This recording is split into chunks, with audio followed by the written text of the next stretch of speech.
Hi, Brandon Walker. More Cowbell, the Mississippi State podcast presented by SEC Country. There's a kid in the hallway. I keep looking at him because he's about 3 years old.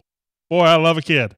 All right, I just want to wave at him. I just want to tell him how welcome he is. And now he just ran to his mother. Okay, I'm a very scary person. Hello, Brandon Walker. More Cowbell, the Mississippi State podcast presented by SEC Country, coming to you from the SEC Country studios in beautiful Atlanta, Georgia. And it is nice outside, although it's deceptively cold. Deceptively cold. It is definitely cold if you walk outside, but looking at it from where I'm at, looks lovely. A sunny day, a beautiful day. Hey, got a full moon coming up. What is that? A blue moon or a blood moon or something? Some kind of crazy moon's coming up. Moon? No, it's some sort of lunar event. It's gonna be orange. No, it's gonna be blue. I think it's gonna be called the blue moon or the blood moon or something. The blood moon. It's the blood moon. Thank you very much. Wait, whoa, Whoa! Didn't catch that. Did you? whoa! What's happening right now? Have we got two mics in there? We do. Hey guys. Hey, Land Shark. Okay, don't ever talk again. But that was fun for one time. That was fun. It's sunny in Sullivan, Alabama. Hello, Jay Hammers. Hello, Lynn Rhodes Gilmer. Reed Burrell says, sup, sup, sup. Hello, Reed. Hello from Aberdeen, Mississippi, up there in Monroe County. I don't mind Aberdeen. I've had family that lived there many a time. Played golf at the Aberdeen Country Club. You get a free bowl of soup if they ever had you. Anyway, because Blue Moon is a beer.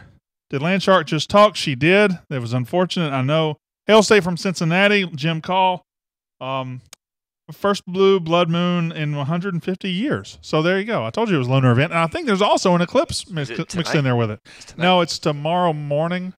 And the moon? Well, the moon is full tonight. But the entire lunar event is like tomorrow right before sunup, I think. Ugh, I'll not see that. No, I'm sure you won't. Hail State from Corinth. Hail State from South Hillo. Hail State from Byram, Mississippi. Landshark just talked. Everybody's amazed. John and I are both here. Howdy from Little Rock. Hello, D. Curtis and John Curtis. Hail State from Mize, Mississippi. Hail State from Thibodaux, Louisiana. That's Donna Silveri. Charlie Dunaway from Mize, Mississippi. I married a Dunaway, although she only had one N in her name. Good morning and hail State from Baton Rouge, says Jennifer Tipton. Where'd the kid go? The kid leave? I guess he left. He's probably scared of you. Probably. Hail State from Point City. Courtney Leanne Walker, who I don't think I'm related to, although we are from the same hometown with the same last name. But I don't know. I don't know her, so I assume we're not related. Not to say I know all of my relatives, because it's probably best I don't know some. Landshark has a sweet voice. Well, Sandra Thompson, aren't you nice? Aren't you nice? Thank you. Stop that immediately. Stop. Watching during lunch at Buckhead Pizza Company as long as battery lasts, says Rick McPhail. Buckhead Pizza Company sounds like somewhere I need to eat. Terp, does that sound like somewhere we need to eat? Let's go there for lunch. Let's go there for lunch. That's not far. It's only about, 10 minutes away? We can get to Buckhead pretty quick, right? Yeah. Why do I sound like this? I sound like I'm in an auditorium. I don't know. Is it just... It's just in your head. It's just me? It's Okay. in your head. Different walkers, says Tim Doss, because apparently Tim Doss knows who we both are. Okay. She must be a running walker. I'm a treeing walker. Hail State from Kiln, Mississippi, Zachary Cooey. Hail State from Ratchet City, that's Shreveport, according to Adrian Page. He said it, not me. I have asked. I don't think we are either, says Courtney Leanne Walker. All right, good. We have solved this family mystery. Hail State from Pennsylvania, says Stacy Pauly. Well, that's nice. I haven't seen one from Pennsylvania. Hey, our coach is from Pennsylvania. One of our best NFL players is in Pennsylvania getting ready for the Super Bowl right now. Well, I guess he's already in Minnesota. We'll talk about that. Is this the golden age of Mississippi State players in the NFL? I think it is. And I think it's only going to get better from here. A lot of great players in the NFL from Mississippi State and more to come. We'll also talk about recruiting. My glowing show about recruiting yesterday was immediately followed by one of our targets committing to Arkansas, which did not please me at all. But we'll talk more about recruiting today. We'll talk about basketball, just some loose ends to tie up as both teams get ready for big games. Mississippi State men's basketball at South Carolina tomorrow night, and women's basketball at Missouri Thursday night, I believe. And then today's top five, I think it'll be received well. Top 5 home run hitters in Mississippi State baseball history. I know you guys love the baseball. Can't get enough of the baseball, and we're going to talk about it. Top 5 home run hitters. And it won't just be statistically. It won't just be by the stats, but it'll be by, guys who blew me away, guys who hit majestic home runs that I like to watch. We'll have the top 5 home run hitters in NFL history. In Mississippi State history. I was reading a comment. In terms of NFL numbers, yes, says Jay Hammers. It definitely is the golden age. Michael Clyburn says Hunter Renfroe. Oh, everybody says Hunter Renfroe. He is not on the list. I'm going to go ahead and spoil that for you. Hunter Renfroe not on the list. Brad Corley almost made the list. Not on the list. Landon Miles says new or old Cowbell. New to the show, old to me. This is my Cowbell from way back in the day. Am I off center here, Land Shark? I look like the Cowbells are barely on the screen, and we got all this over here. Got all this junk over here. We okay? Is Hunter Renfroe not the Clemson guy? The Clemson receiver? His name is Hunter Renfroe. Is this a different person? No, it's the same person, Terp. He plays receiver for Clemson in the fall and then plays baseball for Mississippi State. It's impressive. No, it's a different person. It's a different Hunter Renfroe. It's a guy that was a rookie for the Padres last year, hit 22 home runs in the major leagues last year. Is he nice? No, he's terrible. He's a terrible person. He's awful. I'm not good at sports. No, he's not good at sports. He only hit 22 home runs as a rookie by accident. Oh. I'm being sarcastic. Yeah, I know. I am too. Okay. Castoria, Clark, Palmero, Rooker, says Scott Carr. Well, add one more and you might have the whole list, but you might not. You might not. And spelled differently. I think Hunter Renfroe, the Renfroes are different, I think. I don't know. One of them, I think the one from Clemson ends in a W and ours ends in an E. I think that's the difference. Terp, get with it. You're echoing. I'm sorry, Michael Clyburn. They're working on my echoing. You're not echoing. It's only when you're up because you're coming through the speaker, which is going in my mic and her mic. But when I mute myself, there's no echo. Yay. We figured it out. Look at us. Thank God we pay you minimum wage plus tips. James Boyd from Aberdeen, our second person from Aberdeen today. I think that's a record. Good to have Aberdeen. Brandon, what's with the SEC country guys throwing shade at State? Morgan Maurice Willis. I have not seen it. Are there SEC country guys throwing shade at State? Do they throw shade at State on SEC Country Live? Is that what happens? What are you doing? What are you doing, Terp? Are you moving the camera? We got to start the show soon, Okay. I mean, we got to start the podcast. Oh, you're not doing it. Oh, there we go. It's your professionalism that sets us apart. There we go. We're good. We're more centered now. Thumbs up. All right. Get out of the studio. The whole SEC Country Live puts down State. I haven't watched State. I haven't watched SEC Country Live this week. Have they been putting down State on SEC Country Live? Hey, Land Shark, over here. Have they been putting down Mississippi State on SEC Country Live? Have they been insulting Mississippi State? She went to Ole Miss. It's tough. You still want me to go this way? Okay. All right. Good. It's not like we could have done this beforehand. All right. Y'all ready? Y'all ready to do the podcast? Kaya, you ready to do the podcast? All right. Oh my God. What? Hold on. Adrian Brown says, this is pretty funny. Brandon Walkwright and the world-class Shrekking crew strike again. The Shrekking crew. That's a pretty good name for you guys. The Shrekking crew. I love it. Richard Lee. Mark West says, the guy that puts us down is the Georgia guy who looks like an idiot who sniffs his own farts. That's not that. You shouldn't. That. Okay. If we're gonna interact with each other, I can't be reading stuff like that. Did I find it humorous? Sure. Why are you sitting in here? I'm looking at you and not the camera. Hail State from Clearfield, Utah. Add Richard Lee to my list, says Scott Carr. We'll have the list. Top 5 home run hitters will be today's top 5. Junior Ray Point City, good to have you checking in. Kaya, I am ready to go. Fire that thing up.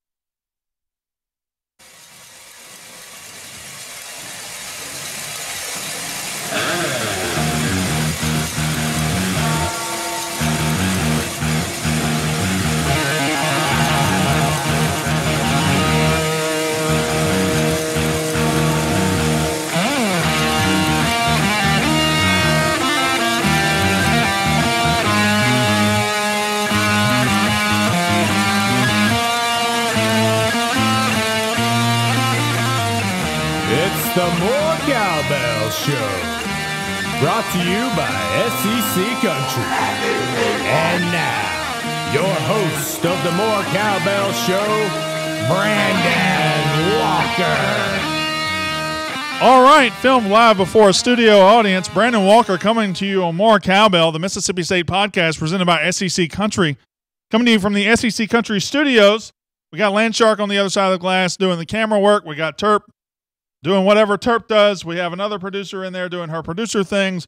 So we've got a full slate here on the full load of the Shrekking crew behind the scenes who have just been named by one of my Facebook Live members. The Shrekking crew. That is fantastic. That's them. That's my producers. Anyway, More Cowbell, the Mississippi State podcast presented by SEC Country. We are here talking about Mississippi State sports. We're going to talk about the Super Bowl with Fletcher Cox front and center. Then we'll talk about recruiting. Mississippi State loses a target yesterday. Is it a big deal? I don't know. I never like to lose a target, especially to a program like Arkansas. However, we'll talk about it. We will definitely discuss that. We'll tie up some loose ends on basketball. And today's top five, a top five that I think you guys will like. I think you guys will really enjoy it because State fans love the baseball. They love the baseball. Top five home run hitters in Mississippi State history. Now, I could just read the top five statistically, but I'm a little better than that. I'm a little more deep than that. So I'm going to go a little deeper, and I'll tell you the top five, in my opinion, in Mississippi State history. Bobby Strickland on our Facebook Live already has his opinion. He says Palmero, Clark, Castoria, Raffo, Renfro, and Rooker. Bobby, that top five has 6 people in it, and we need to work on that. However, still a great list. Not my list, though. Not my list. We'll talk about mine at the end, but first, let's talk about Mississippi State. With the Super Bowl coming up this weekend, is this the golden age of Mississippi State players in the NFL? I mean, it's hard to argue against it, isn't it? It really feels like. Fletcher Cox will be on the big stage this week. He'll be one of the best players in the Super Bowl. He'll be one of the most important players for Philadelphia. If Philadelphia wins the Super Bowl, if they beat the Patriots, Fletcher Cox will be a gigantic reason why.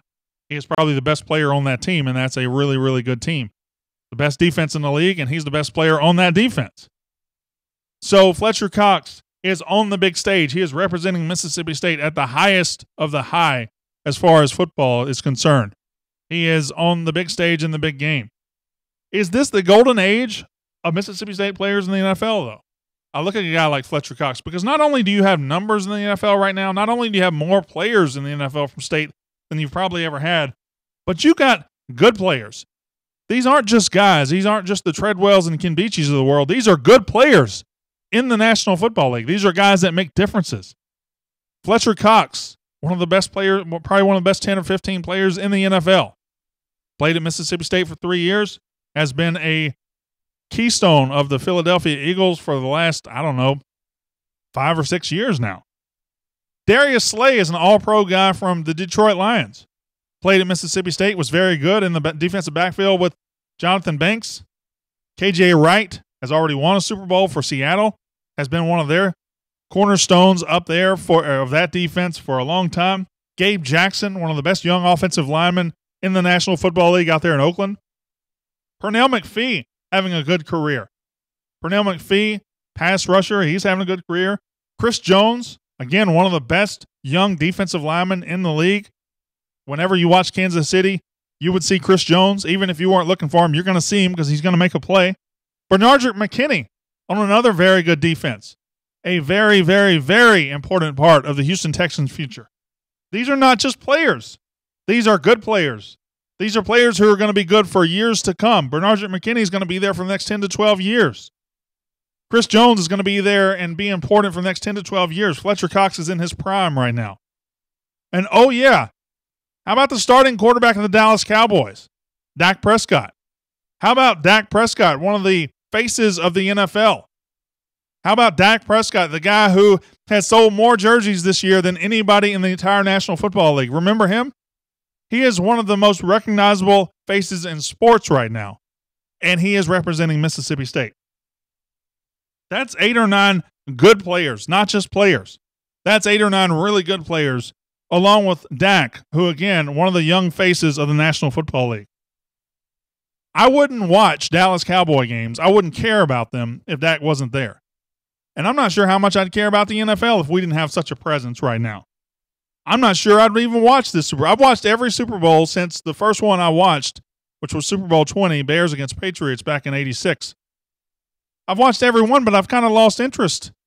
It just, the Patriots do nothing for me. I'm tired of them. The Eagles are on their backup quarterback. Nothing about this game interests me. However, I'm going to watch because of Fletcher Cox. And I'm going to watch and I'm going to care about it. I'm going to root for Philadelphia. I would never root for a Philadelphia team. But I'm going to root for Fletcher Cox to win this game because he has been a good Bulldog. He has been a great representative of Mississippi State. But this golden age of the NFL, it's not going anywhere anytime soon. It's just not. You look on this team right now, this loaded team that's coming back to Mississippi State this year. Jeffrey Simmons doesn't just have an NFL future. He has an all-pro NFL future. He has a top 10 pick NFL future. He has the ability to be what Fletcher Cox is and then some at the NFL level. Montez Sweat has an NFL future. Corey Thomas, defensive tackle, has an NFL future. Chauncey Rivers, who we haven't seen yet, but all the rumors are that he was as good as Montez Sweat in practice last year. If that's the case, he has an NFL future. Mark McLaurin might have one. There are others that might have one. Willie Gay, Errol Thompson. I can see these guys playing in the National Football League. Gary Green, I can see him sticking with an NFL team.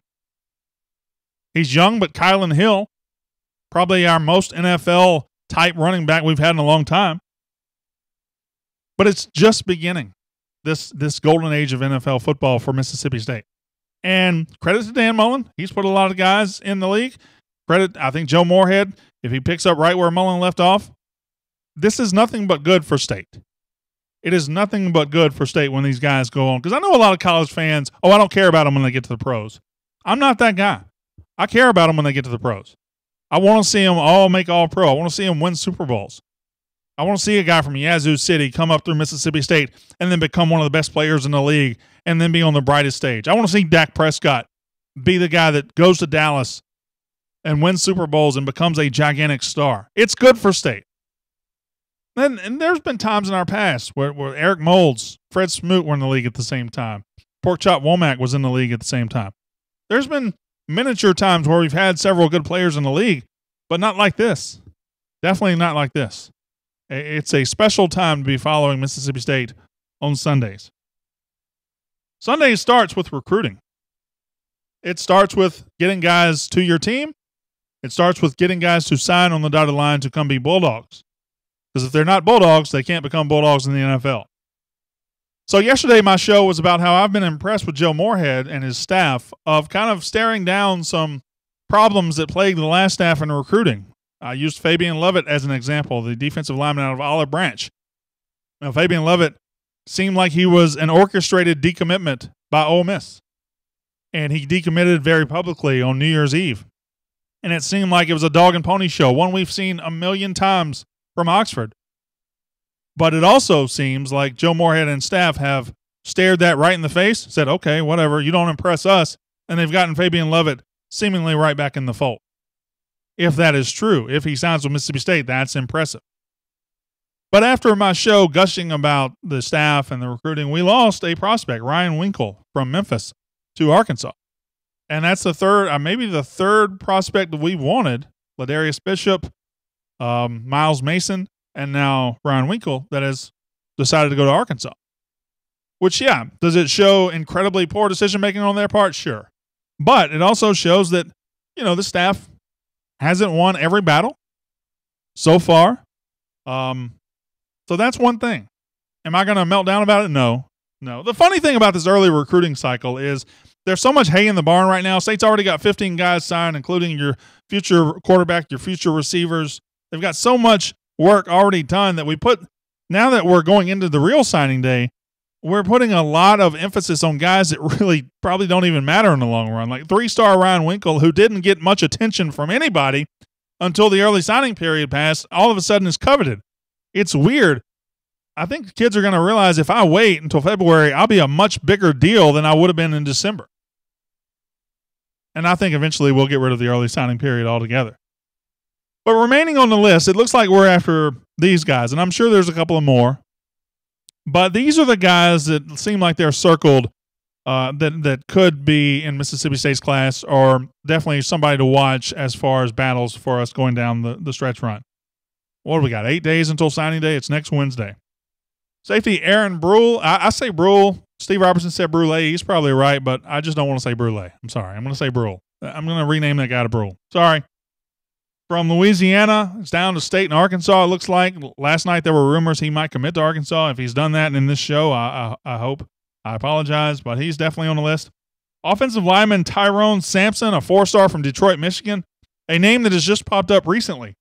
A name that as State has kind of gone after some offensive linemen and not been successful. This name has come out of nowhere. All of a sudden, it looks like he is leaning towards State. It looks like he's visiting State this weekend.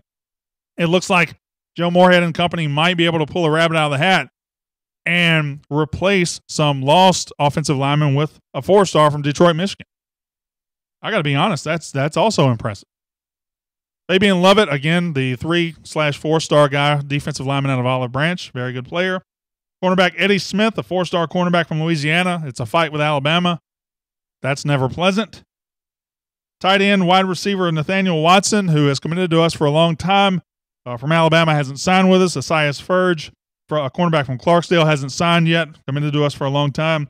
Jalen Robinson, another late add, 3-star offensive lineman from Kansas. So I don't know what constitutes a good finish for Mississippi State. I know if we could convince Eddie Smith that the bright lights and championships of Alabama are all a mirage, and he's probably a backup plan, and he's going over there to sit on the bench for 4 years. If we could convince him of that and get him to sign with State, that's a huge, huge win. I'm not sure it's possible. I mean, we've tried that many times before. We tried it with Nigel Knott. He decided to go sit on the bench for 4 years. We tried it with Scott Lashley. He decided to go sit on the bench for 4 years. That's a decision they made. Hopefully, we can talk Eddie Smith out of it. Sampson seems like one heck of a pull. A 4-star guy from Detroit, Michigan. It's a backup plan that the old staff never had. The old staff would sign backup plans that you'd never heard of. This guy is somebody everybody's heard of. And for whatever reason, he's still out there, and this staff is attacking that. To have the wherewithal and the guts to go get a kid from Detroit like this, to go put your chips to the middle of the table and say, we need you, it's big time. And if you sign Lovett, that's basically staring down the Ole Miss propaganda machine and saying, you don't bother me. And that's something the old staff was never capable of doing. The Ole Miss propaganda machine won several battles with our staff and made us look silly in the process. But this time, the Fabian Lovett thing, it looks like our staff said, so what? We're still going to get him. Do your cute little things. Put your sunglass emojis on. Let your Ole Miss fanboy reporters say whatever they want. Doesn't matter. We're signing him. That would be impressive. Losing Winkle still stinks. Losing Griffin McDowell, who's going to flip to Florida very soon, probably stinks. Losing anybody to Dan Mullen right now stinks. People are mad at Dan Mullen. I want to know why. Why are you mad at Dan Mullen? He is what he is. He and John Hevesy are what they are. They're not going to recruit very well. They're not going to recruit out of their comfort zone. And this Griffin McDowell, who was committed to Mississippi State when Mullen was here, is in his comfort zone, and it was easy for him. Mullen and Hevesy can do easy. It's the difficult they can't do. So he's going to probably flip this guy. I don't like it, but it is what it is.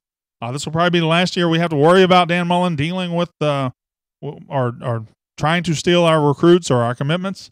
But it is what it is. But still, 8 days left. It changes so much so quickly. There could be new names on this list tomorrow. Could be could have new commitments. Could have decommitments. I don't know. It could change so much between now and tomorrow. But I gotta say, having the hay in the barn, having the 15 guys already signed, takes a lot of the stress off of this thing. It does to me, anyway, as a State fan. Basketball, just a couple of loose ends to tie up. Mississippi State at South Carolina tomorrow. If Howland can steal a road game, we're back in business. If Howland can steal a road game at some point, we are back in business. I'm talking about solidly in the NIT race, solidly in the hunt for an NIT bid, because I don't think we can work our way up to an NCAA tournament bid. We got 10 games left. I think we can go 5-5, which puts us at 20-11. If we go 6-4, now you're really talking about something. But we got to steal a road game at some point. We got 5 home games. You're talking about Georgia, Ole Miss, Alabama, teams like that. And then on the road, you're going to Vanderbilt, you're going to LSU, you're going to South Carolina, you're going to A&M, and then you're going somewhere else, which is probably somewhere in the SEC. But you got those 5 road games. You need to steal Vanderbilt or you need to steal LSU. LSU just suspended a couple of guys yesterday. That's a much more winnable game than it was last week. I'm really starting to I'm not saying woolly, but I'm starting to see a little light at the end of the tunnel with this basketball team. They played well for much of the Alabama game. They played well for much of the Kentucky game. They played very well in the second half of Missouri. They are starting to put together stretches of good basketball. Once those stretches reach 35 and 40 minutes instead of 15 and 20, you've got something. And the last 10 games of this SEC schedule are much friendlier than the first 8. We had Florida, Auburn, and Kentucky in the first 8. We don't have to worry about that in the back half. We don't have to worry about Florida or Kentucky again. So I think it's a manageable slate, and I think I'm starting to get a little bit of optimism about this basketball team. Women's basketball, no optimism needed. One of the best teams in the country. It feels like the march to another Final Four starts right now. It's amazing the anticipation the February 5th game against South Carolina has. That's Monday, 6 days from now. They beat us 3 times last year, beat us in the national title game. They are obviously a good team. They're not quite as good as they were last year. We could be better than we were last year. It would be very satisfying to beat them, but it's amazing. It's sold out already. I think it'll be one of the most attended games in Humphrey Coliseum history. It feels like the anticipation that a football game gets, that a conference football game gets. That's how excited this fan base is. It's going to be the biggest women's basketball game ever held in Starkville. I don't think there's any doubt about that. Every time something like this happens, it just makes you amazed at what Vic Schaefer has done.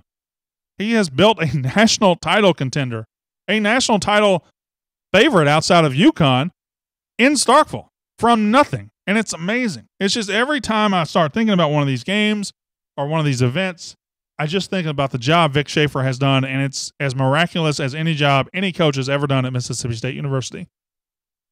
Today's top 5, my top 5 home run hitters, Mississippi State history. Top 5 home run hitters, Mississippi State history. Now, I could just go by the list. I looked up the statistical list. There are top 5 that I could just say, oh, here they are. That's who hit the 5 most home runs. However, I'm going to change it a little bit. The top 3, 2, and 1 will go pretty much according to that list, but 5 and 4 are personal preferences. 5 and 4 are definitely personal preferences. Number 5, let's go a little recent, huh? Brent Rooker. Brent Rooker, the 2017 Triple Crown winner in the SEC, now with the Minnesota Twins organization. How special was his 2017? It was the 5th most home runs ever hit in a season at Mississippi State. 5th behind, the guys I'm going to mention in just a minute. But it was 23 home runs, one of the greatest home run hitting seasons in Mississippi State history. Brent Rooker just came, I almost say he came out of nowhere, but he went from 11 to 23. Incredible improvement. State needed every bit of it, and he was the man. Brent Rooker makes my list at number 5. Number 4, and this is my personal favorite. This is the guy that makes the list just because I love seeing him hit home runs.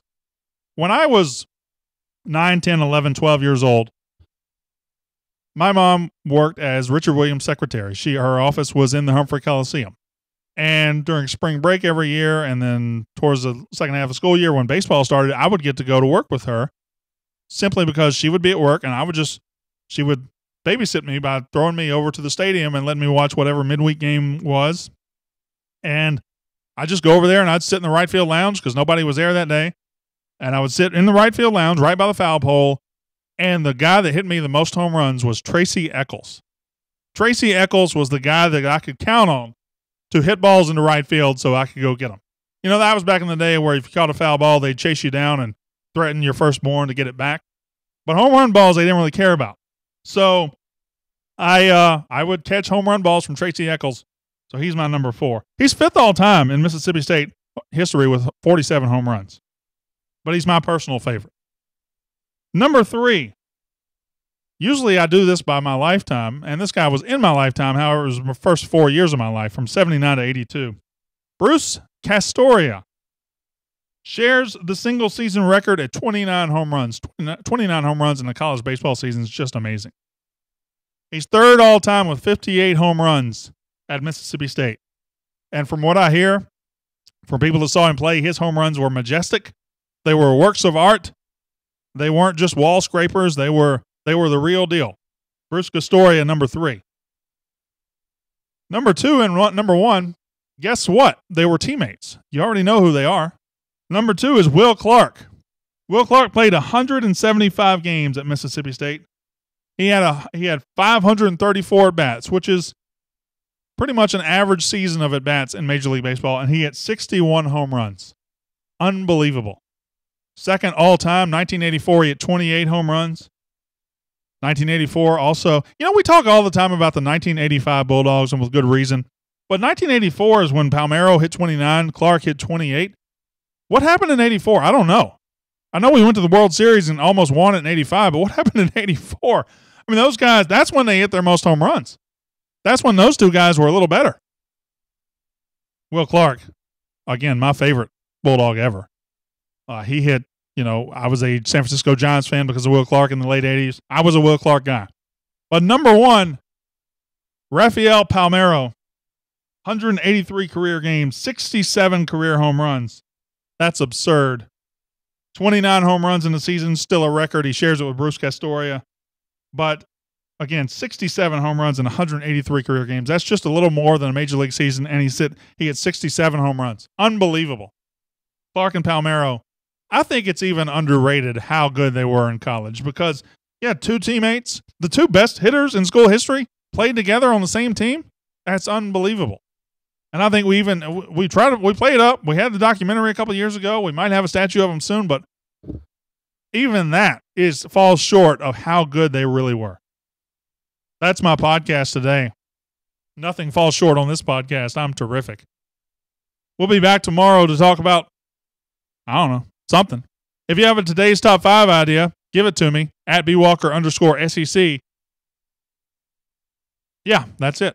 Until next time on the podcast, you've been listening to More Cowbell, the Mississippi State podcast presented by SEC Country.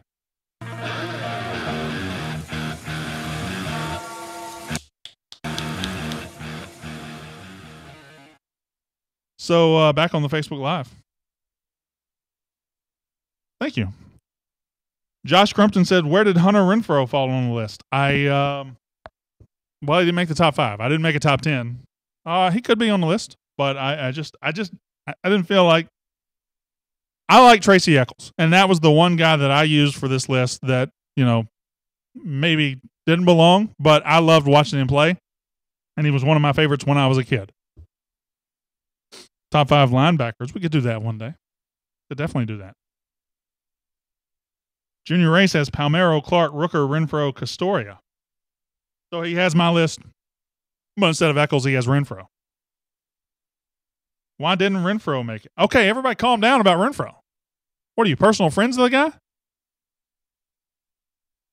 Top 5 quarterbacks. I didn't do that one because I just feel like it's too easy. I mean, Dak's number 1. Who's number 2? John Bond? Maybe Jackie Parker? I don't know. Let's discuss how our championships differ from everyone else's championships, says Morgan Maurice Willis. How do you mean, Morgan? How do you mean? Top 5 tailgate food dishes. Corey Dickey knows who I am. Yeah. Oh, you're asking the statistical list. I got rid of the list. It would take me a while to pull it back up. Let's see if I can pull that list up for you, because you're one of my listeners, one of my watchers, and I'm going to do that for you. Home run leaders. I'm Googling that on the air. Yeah, that's what I'm doing. That's how I'm living my life. Oh, yeah. But it's right here. It's easy. I had it right here. I had the PDF open. So I'll just scroll down here. The top 5 career home run leaders in Mississippi State. Number 1, Rafael Palmeiro with 67. Number 2, Will Clark with 61. Number 3, Bruce Castoria with 58. Number 4, John Knott, 51. And number 5, Tracy Eccles. I don't know. I think this might be a dated list because I know Rooker's not on there. And I don't know how many Renfroe hit. If somebody can find out how many Renfroe hit, I can tell you where he where he fits all time. To make the top 5, he would need to hit 47. I don't know if he hit that many. I'm ready for 2019 when the new stadium would be completed, says Jonathan Philly. J. Heath Hopkins says 1984, we ran into South Carolina and New Orleans in the Starkville Regional. Well, we ran into them. Were we not better than them? God, we had Will Clark and Rafael Palmeiro. Love John Knott, says Jay Hammers. Kevin Wright says knock it out, John. Top 5 listeners, says Brian Sisk. Terp's number 1. Terp is sitting in the studio right now. I have a studio audience watching right now. Josh Crumpton, don't mention it, buddy. Top 5 seasons of home runs were Bruce Castoria in 81 and Rafael Palmeiro in 84. Both hit 29. Castoria played 2 more games. Buddy had 7 less at bat. Will Clark has number 3 and number 4. Will Clark in 1984 hit 28. In 1985, he hit 25. And number 5 is 1989, Tommy Raffo hit 22 home runs. Although that's no longer number 5 because I know Rooker hit 23 last year. So Rooker now number 5 on that list. Renfroe hit 30 home runs in his career. I know he played with a dead ball, dead bat, or whatever it was, but that doesn't put him. That does if he had 30 home runs, he does not make the top 10 list. Richard Lee, number 6 with 46. Tommy Raffo with 45. David Heyman with 44. Brian Weiss with 37, and Richie Graham with 35. So that's how you need that many to make the top 10 list. Top 5 biggest busts for highly recruited basketball players at State. I don't like making the top 5 a negative thing. I like to end on a positive. Could I make a top 5 list with that? Yeah, I probably could. But I don't like making it negative. Brian Laninfa, when he got hot, he was a home run machine, the most streaky long ball artist to ever wear the maroon and white. Viva Laninfa, says J. Heath Hopkins. Boy, oh boy. Viva Laninfa. I remember one of my first dates I took my wife on. We went to watch Mississippi State and Arkansas play. And Brian Laninfa hit a walk-off home run, a bomb of a home run. And I eventually quit clapping. All right. I eventually got married to her. So Brian Laninfa might have played a hand in that. Charlie Jones says next year, New Year's Six Bowl, Sweet 16, College World Series, 2018-19 could be huge. That seems to be a little, I don't know about Sweet 16. New Year's Six Bowl, I'm with you. College World Series, I'm with you. But I don't know about Sweet 16. Unless you're talking about the women's team. Now we could be talking. Then you might be shorting it. Top 5 game-winning drives, not terrible. Not terrible at all. Tim Frank says Dak, John Bond, Don Smith, Fitz, and Wyatt, top 5 quarterbacks. I would never give Matt Wyatt the satisfaction of being on one of my lists. Plus, Mackin would be ahead of Wyatt, I think. I would put Tyler Russell ahead of Mackin too. So it might be something I need to look at. Cameron Crockett is back. He says, fret no more, Brendan. I'm back. I had to create a new Facebook account because my other one got hacked. Thank God. Cameron Crockett's back. Cancel the APB. All right. Cancel the search. Fitz isn't a top 5 quarterback. Landon Miles. Okay. As of now, I would probably agree, but yeah, by the end of next year, I'm going to guess he's going to get on the list. I mean, he's dang close to getting on it now. He is really close from getting on it now. Wyatt, a top 5 pooch punter, probably number 1. Probably number 1. Top 5 Shrek phrases. That's not nice. Wayman Hodge. What do you guys think? Shrek and crew. She took her mic off. Why did you take your mic off?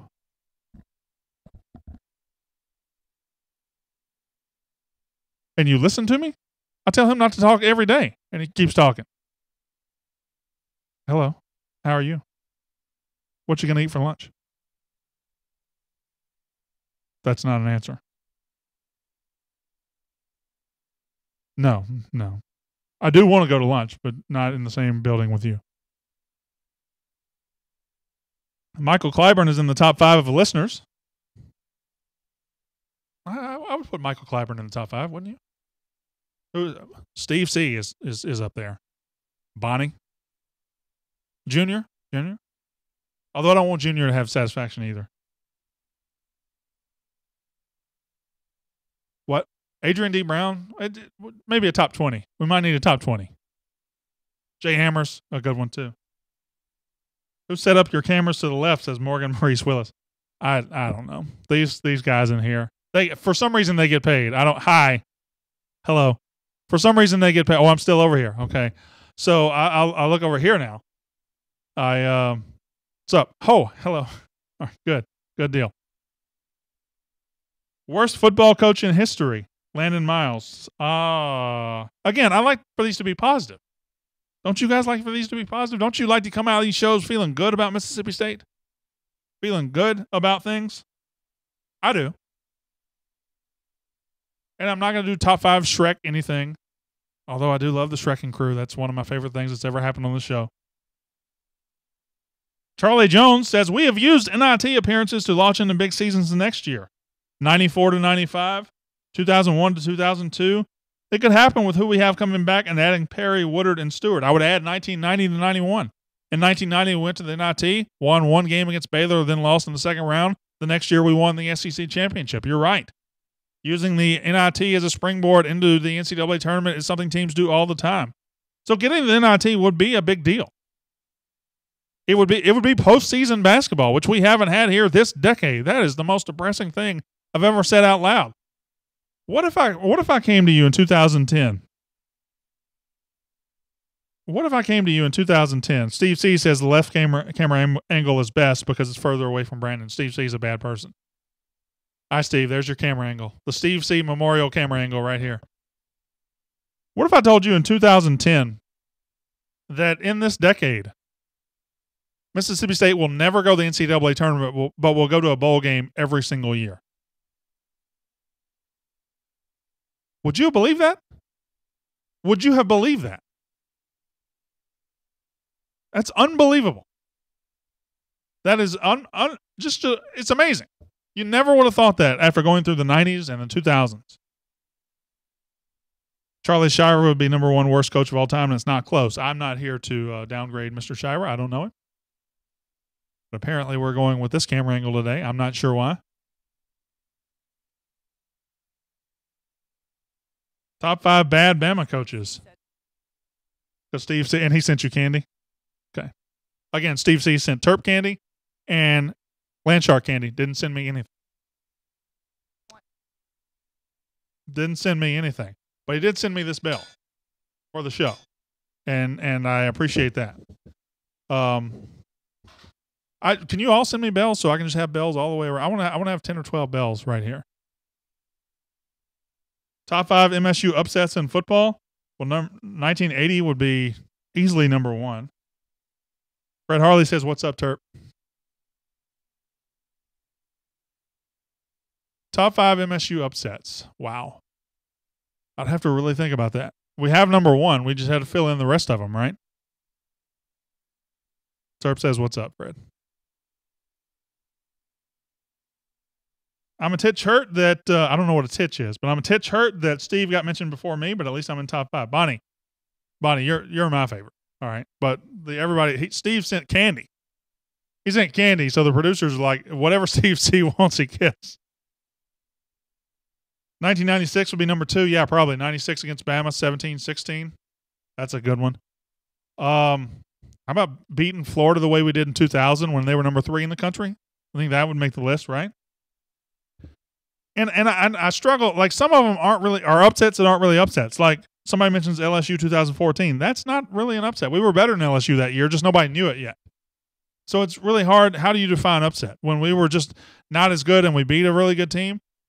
Like this year, they were number 8. We were unranked, and we were a better team, and we beat them by 30. That wasn't an upset. Top 5 moments in MSU sports the last decade. That's a good one. Let's think about that real quick. The last decade? All right, so from 2008. So easily number 1 and 2, in whatever order you want, are beating Auburn to go number 1 and Morgan Williams shot. That's number 1 and 2. Playing for a national title in baseball has to be in there. Man, 4 and 5 would be difficult. They'd be a little bit more difficult. I'd have to think about that. The Florida game was great. That was one of my favorites. What's up, Casey? The Florida game was one of my favorites. I was there, 47-35. It wasn't that close. Brandon, what's Terp's real name? His name is Michael Shalaba. It's a very depressing name. It's an awful name. Not a good person. Why do I now have, can y'all clap for me? Thank you. Thanks. Jason Jones didn't. We sat together for that one. I had like 6 or 8 tickets for that game for some reason.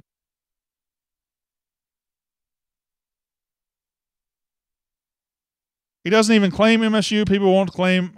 Are you talking about Fletcher Cox, Justin? Because I'm not getting that argument. Fletcher Cox claims MSU just because he says Yazoo City on his NBC intro. Don't get all up in your feelings.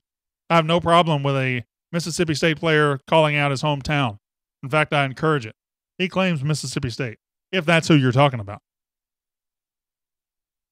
Paid audience? No, they're not paid. They're just, well, I guess they are paid. You are paid. Yeah. Will you guys laugh when I say something funny? I guess we'll never know, will we? I don't know what's happening, but I do kind of like this. What do you guys think? Should we have a studio audience every day? He honors his late coach, says Morgan Maurice Willis. I don't care if he honors his late coach or if he just says Yazoo City because he likes it or his mama wants it. He has the right to say that. He is representing state on the highest level of football. He's not going against, he's not making us look bad by saying Yazoo City. All kind of players say they're high school. I got to be honest. If I was an NFL player, I would have no problem saying Point City because I'm Mississippi State and I'm Point City. I'm both. The Shrekking crew. Somebody says that. Are you going to be here from now on or are you just learning? Okay. We need a top 5 video of Brandon Walker dunks. I think about that every night before I go to sleep. If I just had a highlight, boy, if I had a highlight film of my top 5 dunks, it would be something. Oh, biggest overall upset, 1980 football or women taking down UConn? Wow. Good question. Jay Hammers. I think it's the women taking down UConn. Because Alabama was number 1, and Alabama was a championship team, but they didn't own college football like UConn owned women's basketball. I mean, UConn was unquestionably about to win another national title. They'd won 111 in a row. 111 in a row. I think it's beating UConn. Nobody was supposed to beat them. It's not Alabama. I mean, it's the biggest upset we ever had in football was Alabama 6-3. But in the landscape of sports and what that team meant to that sport at the time, it's beating UConn. It's not even a question to me. Kevin Wright says it's Bama. Landon Miles says UConn. Grace Thacker Good says UConn. And it's weird because how big of an upset really was it by the rankings? I mean, we were a number 2 seed. We were one of the best teams in the country. But nobody gave us a chance. And nobody gave anybody a chance against UConn because they'd won 111 in a row. Have you ever done 111 anythings in a row? I haven't. What, Terp? What?